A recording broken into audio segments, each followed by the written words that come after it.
भाई Bill Gates ने सारी दुनिया को खतरे में डाल दिया, फिर भी किसी की आवाज नहीं निकली। अब देखो ना, बिल गेट्स ने वर्ल्ड के काफी सारे नेशंस में सोलर जियो इंजीनियरिंग के नाम पर आर्टिफिशियल क्लाउड बनाए, जिसने सन की किरणों को ब्लॉक कर दिया और सारी धरती का टेम्परेचर कम हो गया है। कुल मिलाकर अब ये सूरज पर कंट्रोल करना चाहते हैं। अब आप इस पूरे प्लान को समझो। बिल गेट्स 2008 से हार्वर्ड यूनिवर्सिटी के साथ मिलकर इनके स्पोक एक्स प्रोजेक्ट पर काफी ज्यादा फंडिंग कर रहे हैं और इसी प्रोजेक्ट के चलते वर्ल्ड के काफी सारे नेशंस में ग्रिड पैटर्न्स दिखाई दिए हैं, जिसमें उन्होंने एयरप्लेन की मदद से सूरज और धरती के बीच हमारे स्टेट्स ऑफ फेयर में कैल्शियम कार्बोनेट केमिकल स्प्रे कर दिया, जिस केमिकल ने काफी सारे आर्टिफिशियल क्लाउड बनाने स्टार्ट कर दिए, जिसकी तस्वीरें सारी दुनिया से निकल करके आ रही हैं। और अब ये जो धरती और सूरज के बीच क्लाउड्स बन गए हैं, इनसे हो क्या रहा है कि सूरज की किरणें धरती पर आने की बजाय इन बादलों से टकरा रही हैं और वापस रिफ्लेक्ट होकर स्पेस में जा रही हैं, जिसकी वजह से धरती का ग्रीन हाउस टेम्परेचर कम हो रहा है और नॉर्मल टेम्परेचर भी। लेकिन अब इससे नुकसान ये है कि अगर बारिश हुई तो नॉर्मल बारिश नहीं होगी बल्कि एसिड रेन होगी, जिसकी कुछ झलक इंडिया से भी देखने को मिली है। के ऊपर ये भ्रष्ट होंगे और केमिकल फेंकेंगे और हमारी पंजाब की फसलें को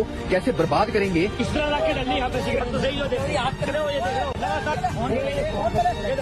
ये बारिश नॉर्मल बारिश नहीं है, ये किसी कीचड़ में नहीं गिरी हूँ मैं, ये जो बारिश से आ रहा है ना इतना गंदगी, उसमें भी देखो इतना गंदा लगता है। इससे फसलें नहीं होंगी, आम लोगों को हार्ट अटैक, कैंसर जैसी बीमारियां हो सकती हैं। लेकिन सवाल अब ये है कि एक ऑफिस में बैठा हुआ इंसान 8 बिलियन लोगों की लाइफ का डिसीजन कैसे ले सकता है। ये जो नज़ारा आप देख पा रहे हैं, ये कहीं और का नहीं है, विदेश का नहीं है और इतना जल्दी ये नज़ारा आना नहीं चाहिए। लेकिन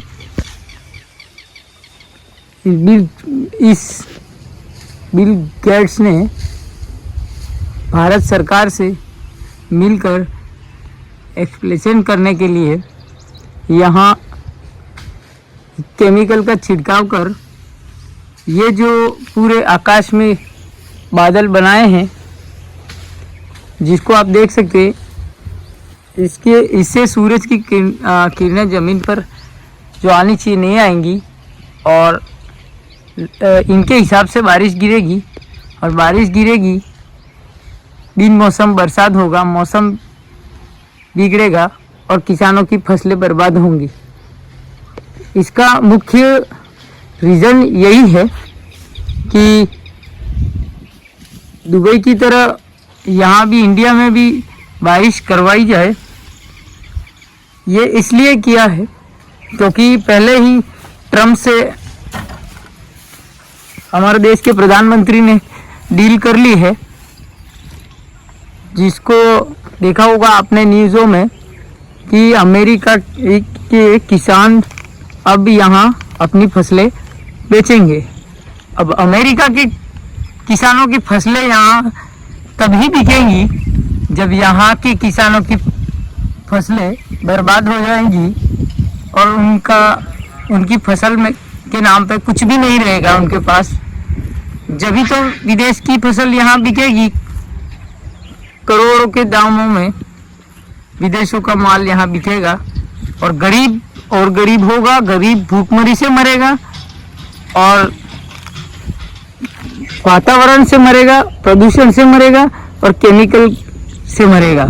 साथ ही एक आंगनवाड़ियों में वैक्सीन भी लग रही है, HPV वैक्सीन के नाम से, जिसमें 14 साल की बच्चियों को वैक्सीन लगाई जा रही है और ये वैक्सीन बच्चियों में बांझपन लाएगी और आने वाले समय में जो हमारी आने वाली पीढ़ी होगी वो आगे नहीं बढ़ पाएगी और बच्चे नहीं पैदा कर पाएंगे, जिससे जनसंख्या कम होगी, जनसंख्या पर कंट्रोल होगा। यही भारत सरकार और बिल गेट्स मिलकर कर रहे हैं। तो मेरा इसी वीडियो बनाने का उद्देश्य यही है कि आप भी देख सकते हैं, क्योंकि आपको सागवाड़ा में पता नहीं होगा कि आप न्यूज़ों में ही सिर्फ सुन रहे हैं कि सागवाड़ा में भी ये केमिकल छिड़काव परसों हुआ था।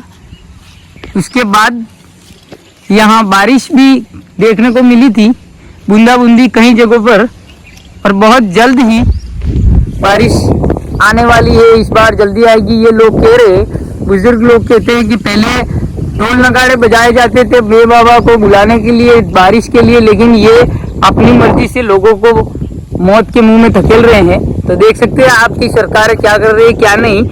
तो अब की बार जब भी वोट देने जाए तो अपने वोट और अपने अधिकार को जरूर समझे और सोच समझ के वोट कीजिए। धन्यवाद दोस्तों। सिटी न्यूज़ सागवाड़ा देखते रहिए, बने रहिए। नेक्स्ट वीडियो में फिर मिलेंगे। जय हिंद, जय भारत, जय जौहर।